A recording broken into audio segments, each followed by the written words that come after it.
Halo sobat semua, berjumpa kembali dengan saya Superni, CGP Angkatan 11 Kabupaten Ngawi dalam program pendidikan guru penggerak dalam aksi nyata modul 1T4 tentang budaya positif.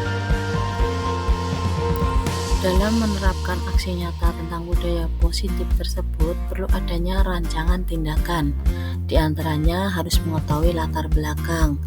Ini apa yang mendasari Anda membuat rancangan tersebut, serta mengetahui tujuan, apa dampak pada murid yang ingin dilihat dari rancangan tindakan tersebut, dan juga tolak ukur terkait bukti apa yang dapat dijadikan indikator bahwa tindakan ini berjalan dengan baik. Kemudian, lini masa tindakan yang akan dilakukan harus dicatat, dan tidak lupa dukungan yang dibutuhkan terkait apa saja bahan, alat, atau pihak yang Anda butuhkan untuk menjalankan tindakan dan bagaimana Anda akan mendapatkannya. Berikut adalah salah satu contoh rancangan tindakan untuk aksi nyata tentang budaya positif yang telah saya buat. Di sini berlatar belakang masih banyak siswa yang kurang sopan santun, terutama dalam membangun relasi yang baik dalam pengembangan diri. Tujuan di sini itu adalah menanamkan motivasi intrinsik pada diri siswa agar sadar dan terbiasa berperilaku sopan dan santun dan dapat membangun relasi dengan baik dalam pengembangan diri. Yang dijadikan tolak ukur di sini adalah siswa saling menyapa dan bermain bersama tanpa membeda-bedakan, terbiasa sholat berjamaah dan mengaji, serta berperilaku positif. Lini masa tindakan yang akan dilakukan itu yang pertama adalah membuka dialog dengan rekan murid, guru, dan atasan. Yang kedua, menggali cita-cita dan harapan murid lewat survei, kemudian mendiskusikan dengan murid-murid tersebut. Yang ketiga, menanyakan pendapat setiap murid tentang pendapat dan harapan mereka. Yang keempat, menyusun aturan yang boleh dilakukan dan yang tidak boleh dilakukan. Dan yang terakhir, menyesuaikan siapa saja rekan yang akan terlibat. Dukungan yang dibutuhkan diantaranya adalah yang pertama, motivasi intrinsik dari siswa sendiri, kemudian dialog siswa dengan siswa, siswa dengan guru, serta siswa dengan kepala sekolah. Kemudian kolaborasi dengan rekan sejawat dan atasan. Yang terakhir tentunya adalah budaya positif. Sobat semua, setelah rancangan tindakan dibuat, kita ingat kembali dulu materi pembelajaran yang telah dipelajari sebelumnya. Yang pertama itu tentang modul 1.1 tentang filosofi pendidikan diajar Dewantara. Modul 1.2 tentang nilai-nilai dan peran guru penggerak. Sedangkan modul 1.3 tentang visi guru penggerak. Dan yang akan kita wujudkan sebagai aksi nyata modul 1T4 ini adalah tentang budaya positif. Berikut kita ulas untuk mengingat. Masih ingat kan teman-teman filosofi pendidikan diajar Dewantara? Baik, filosofinya adalah menuntun segala kodrat yang ada pada anak-anak agar mereka dapat mencapai keselamatan dan kebahagiaan yang setinggi-tingginya, baik sebagai manusia maupun sebagai anggota masyarakat. Sedangkan nilai-nilai dan peran guru penggerak di sini adalah mandiri, kolaboratif, reflektif, berpihak pada murid, dan inovatif. Peran guru penggerak sendiri adalah menggerakkan komunitas praktisi, menjadi pemimpin pembelajaran, mewujudkan kepemimpinan murid, dan mendorong kolaborasi antara guru menjadi coach bagi guru lain. Sedangkan visi guru penggerak itu adalah pandangan atau tujuan jangka panjang yang dimiliki oleh seorang guru penggerak dalam upaya meningkatkan kualitas pendidikan murid. Sobat semua, berikut ini adalah tentang visi guru penggerak. Menjadikan murid yang mampu membangun relasi dengan baik dalam pengembangan diri. Model manajemen perubahan inquiry apresiatif Bagja adalah sebagai berikut. Sebelum memasuki langkah-langkahnya, mari kita ingat kembali tentang pengertian inquiry apresiatif Bagja. Adalah suatu pendekatan manajemen perubahan yang kolaboratif dan berbasis kekuatan. di mana anggota komunitas sekolah melakukan ko-kreasi, langkah maju bersama yang berangkat dari kedalaman pemahaman akan makna atau inti kesuksesan dalam sumber daya masing-masing, sehingga ko-kreasi kesuksesan masa depan menjadi kontekstual. Bagja sendiri menuntut dan beranjak dari cara berpikir defisit ke cara berpikir aset, menjadi tangguh, pantang menyerah, dan terus meningkatkan efektivitas diri dalam memimpin dan mengelola perubahan. Nah, ini adalah rancangan tindakan perubahan berdasarkan tahapan Bagja. B-nya adalah buat pertanyaan utama atau the why. A-nya adalah ambil pelajaran atau discover, dan G-nya adalah gali mimpi, dream. J-nya adalah jabarkan rencana, design, dan A-nya adalah aturan eksekusi atau deliver. Pada tahap pertama, Bagja huruf B buat pertanyaan utama ini dibuat untuk menentukan arah penyelidikan, serta diharapkan pada tahap ini dapat dilakukan untuk menggalang atau membangun tim perubahan. Langkah pertanyaan yang saya buat adalah, mengapa kita perlu menjadikan murid yang mampu membangun relasi dengan baik dalam pengembangan diri? Bagaimana menjadikan murid yang mampu membangun relasi dengan baik dalam pengembangan diri? Tindakan atau penyelidikan yang akan dilakukan adalah membuka dialog dengan rekan murid, guru, dan kepala sekolah tentang menjadikan murid yang mampu membangun relasi dengan baik dalam pengembangan diri. Saja yang dapat dilakukan untuk menggali fakta. Pertanyaan yang saya lakukan adalah, apa saja yang menjadikan murid yang mampu membangun relasi dengan baik dalam pengembangan diri? Kemudian, bagaimana menjadikan murid yang mampu membangun relasi dengan baik dalam pengembangan diri? Tindakan yang dilakukan adalah, pertama, menggali cita-cita dan harapan murid lewat survei. Kemudian mendiskusikan dengan murid dan mencari tahu siapa saja yang sudah pernah menjadikan mampu membangun relasi dengan baik dalam pengembangan diri. Tahapan yang ketiga yaitu G atau gali mimpi. Di sini diharapkan jawaban dari pertanyaan-pertanyaan itu dapat menjadi sebuah narasi. Di sini pertanyaan yang diajukan adalah, apa saja kegiatan yang dapat dilakukan dan apa yang penting dilakukan. Tindakan atau penyelidikan yang perlu dilakukan yaitu menanyakan pendapat setiap murid tentang pendapat dan harapan mereka. Kemudian membuat suasana relasi yang menarik, nyaman, dan berkelanjutan bersama murid. Baik, kita memasuki tahap yang keempat yaitu C, jabarkan rencana atau desain. Di sini kami diharapkan membantu mengidentifikasi tindakan konkret atau menjabarkan langkah-langkah yang diperlukan. Pertanyaan yang disiapkan adalah, apa langkah-langkah untuk menjadikan murid yang mampu membangun relasi dengan baik? Kemudian, apa hal pertama yang dapat dilakukan untuk menjadikan murid mampu membangun relasi dengan baik? Tindakan atau penyelidikan yang dilakukan adalah membuat capaian yang realistis untuk setiap minggunya, terus menyusun aturan yang boleh dilakukan atau tidak boleh dilakukan. Tahapan yang terakhir adalah atur eksekusi atau deliver. Di sini tahap ini diharapkan dapat menentukan siapa yang akan berperan dalam pengambilan keputusan. Pertanyaan yang disiapkan di sini adalah, siapa saja yang akan dilibatkan untuk menjadikan murid yang membangun relasi tersebut.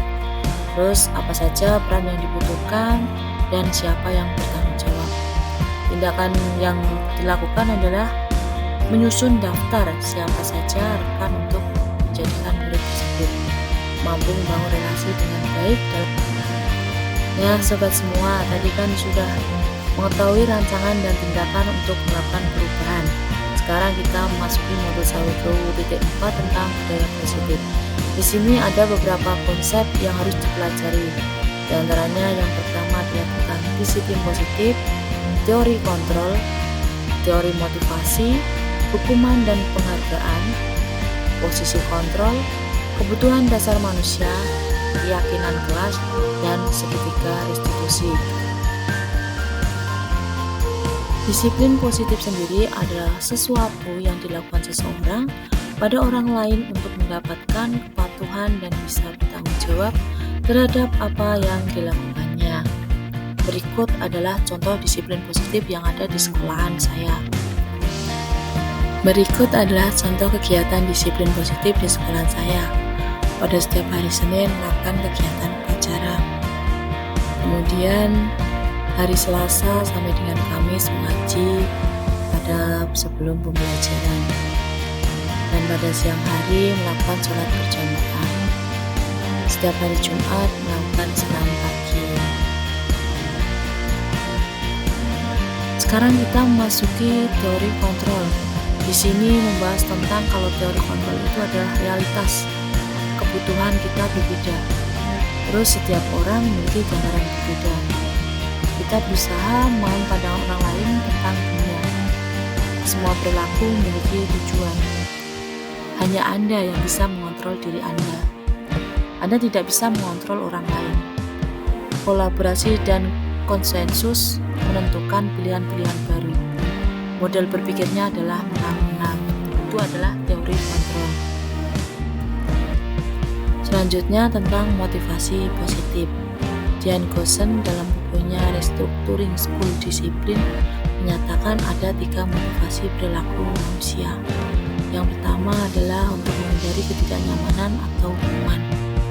Terus yang kedua, untuk mendapatkan imbalan atau penghargaan dari orang lain. Dan yang ketiga adalah untuk menjadi orang yang mereka inginkan dan menghargai diri sendiri dengan nilai-nilai yang mereka percaya.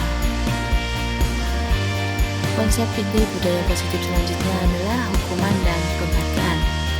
Hukuman sendiri bersifat tidak terencana.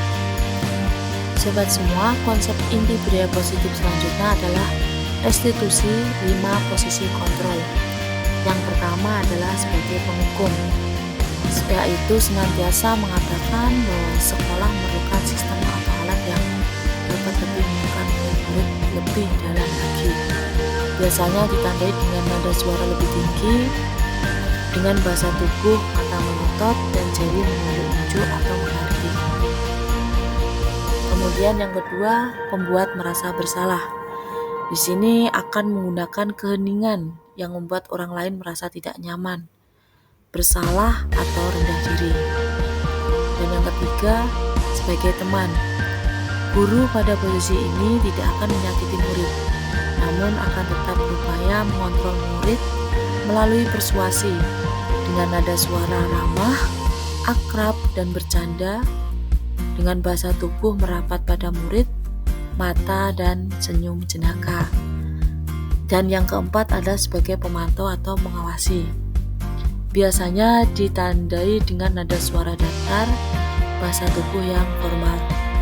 Dan yang terakhir adalah posisi manajer, di mana posisi guru berbuat sesuatu bersama dengan murid, mempersilahkan murid mempertanggungjawabkan perilaku. Konsep inti selanjutnya adalah tentang kebutuhan dasar manusia. Ada 5 ya sobat semuanya. Masih ingat kan? Yang pertama adalah tentang kebutuhan bertahan hidup. Yang kedua, kasih sayang dan rasa diterima. Dan yang ketiga adalah penguasaan atau pengakuan atas kemampuan. Dan yang keempat adalah kebebasan atau kebutuhan akan pilihan. Dan yang terakhir adalah kesenangan atau kebutuhan untuk merasa senang. Konsep inti budaya positif selanjutnya adalah tentang keyakinan kelas. Keyakinan kelas bersifat lebih abstrak daripada peraturan yang lebih rinci dan konkret. Keyakinan kelas berupa pernyataan-pernyataan universal yang mudah dimengerti. Pernyataan keyakinan kelas senantiasa dibuat dalam bentuk positif. Keyakinan kelas hendaknya tidak terlalu banyak, sehingga mudah diingat dan dipahami oleh semua warga kelas. Keyakinan kelas sebaiknya sesuatu yang dapat diterapkan di lingkungan tersebut. Semua warga kelas hendaknya ikut berkontribusi dalam pembuatan keyakinan kelas lewat kegiatan curah pendapat. Bersedia meninjau kembali keyakinan kelas dari waktu ke waktu. Utarakan, silakan tadi Isma apa? Berikut adalah Saling tahapan dalam menyayangi. pembuatan keyakinan Terus kelas. tepat waktu Ada terus. bagian 1 di mana Oh, kok siswa di BCI? diminta untuk mengungkapkan semua pendapatnya. Gak bisa. Kemudian bagian 2, Utarakan, silakan tadi siswa Isma apa? menuliskan dalam Saling menyayangi. catatan. Terus Dan yang tepat ketiga, waktu terus. mendiskusikan bersama temannya untuk menentukan kok keyakinan di-BCI? kelas. Gak bisa. Langkah selanjutnya adalah menuliskan keyakinan kelas yang sudah didiskusikan di papan. Dan yang terakhir adalah menyusun semua dan membaca bersama. Konsep inti budaya positif yang terakhir yaitu tentang segitiga restitusi. Di sini ada 3 langkah. Yang pertama, menstabilkan identitas terhadap murid yang melanggar peraturan. Biasanya guru akan bertanya, setiap orang pasti pernah melakukan kesalahan. Kamu bukan satu-satunya yang pernah melakukan ini. Kemudian validasi tindakan yang salah. Biasanya guru juga akan bertanya, kamu tentu punya alasan mengapa melakukan itu. Adakah cara yang lebih efektif untuk mendapatkan apa yang kamu butuhkan? Langkah yang ketiga adalah menanyakan keyakinan. Biasanya guru akan bertanya, keyakinan kelas apa yang telah kita sepakati? Kemudian, kamu ingin menjadi orang yang seperti apa ke depannya? Berikut adalah penerapan segitiga restitusi terhadap salah satu murid yang telah melanggar peraturan. Baik, kita lanjutkan pembelajaran selanjutnya ya. Silakan dikeluarkan bukunya.